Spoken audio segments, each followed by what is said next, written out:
Is that all? No.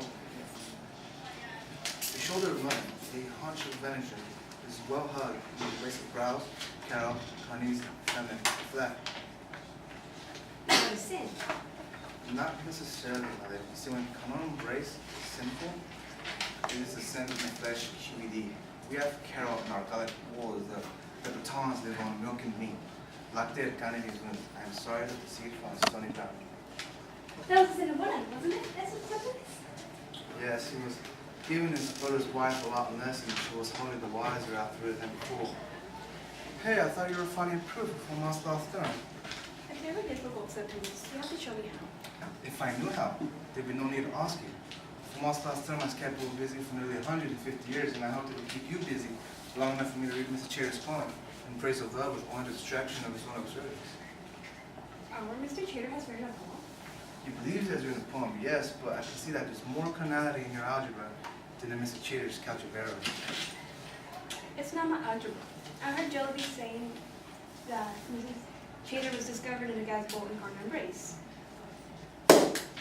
Really? With whom did Julie happen to say? What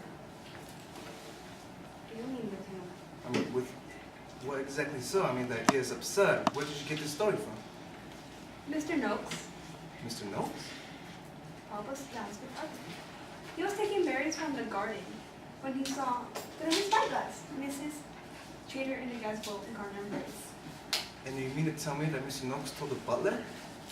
No, Mr. Noakes told Mr. Chater, who Jellyby was told by the groom, who overheard Mr. Noakes telling Mr. Chater in the stable yard.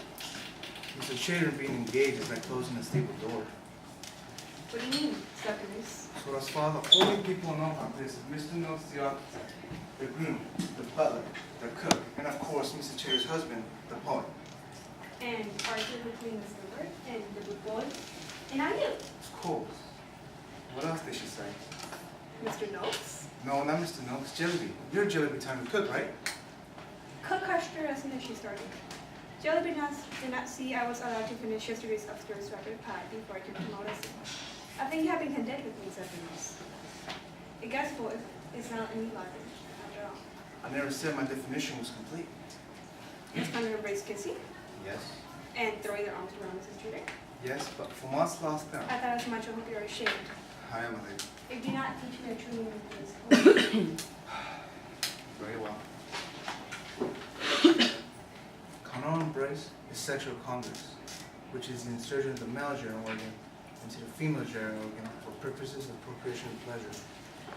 From us last term, Pacatras asserts that when x, y, and z are whole numbers, each raised to the power of n, the sum of the first two can never equal the third when n is greater than 2. Nevertheless, that is the theorem. It's disgusting and reprehensible. Now when I'm grown and practicing myself, I should do so without thinking of you. Thank you very much, Mother. Was Mrs. Chater down this morning? No. Tell me more about sexual congress. There's nothing more to be said about sexual congress. Is it the same as love? Well, no, actually, it's much nicer than that. What is it, Jellyby? Beg your pardon, Mr. Harden. The Chater said I was heard that you received his letter. Oh, very well. Thank you. Mr. Chater asked me to bring him your answer. My answer? Well, my answer is that my cousin and my duty to his lordship, I am engaged until 11:45 in education of the daughter. When I am done and Mr. Chater is still there, I'll be happy to wait upon him when he's done. I will time so. Thank you, sir. What's for dinner, Jellyby? Boiled having cabbages ready. And rice pudding. Oh, goody. So much for Mr. Noakes. He puts himself as a philosopher of the picture scheme, a visionary that puts mountains across lakes. But in the scheme of the garden, he's nothing more than a sucker. Let me stir your rice pudding, Septimus. The spoonful of jam will spread itself like bright trails, like a picture of a meteor, in my alchemical hours. But if you stir backwards, the jam will not come back together again. Indeed, the pudding is not something to notice in terms of being just as before. Do you think that's odd? Well, no. Well, I do. You cannot stir things apart. Time must need one backward, and since so not, we must stir our way onward, mixing as we go.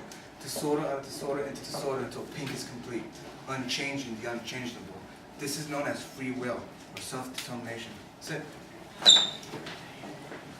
Septimus, do you think God's an Italian? An Italian? Almost certainly, I'm afraid. You must ask your brother to make it his first inquiry. No, Septimus, it is Tanya, Septimus. Am I the first person to solve this? Of course not. I have not said yet. If everything from the furthest planet and smallest atom of our brain acts according to Newton's law of motion, what becomes of free will? No, What about God's will? no, Sin. no. Very well. If you could change an atom, its position and direction, and you can comprehend the formula as well. Good. And then if you're really, really good at algebra, you can change the formulas of the future. Although nobody can be so clever to do it, you can.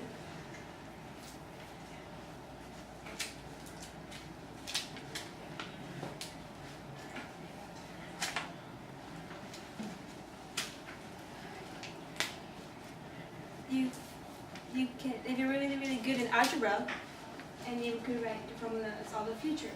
Although nobody can be so clever to do so, the formula must exist as just one, right? Yes. Yes. As far as I know, you're the first person to have thought of this. In the margin of his copy of Medica, Fermat wrote they discovered a wonderful proof of his theorem.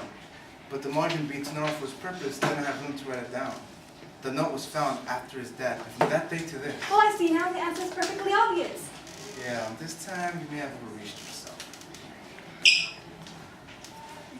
Woo! Good.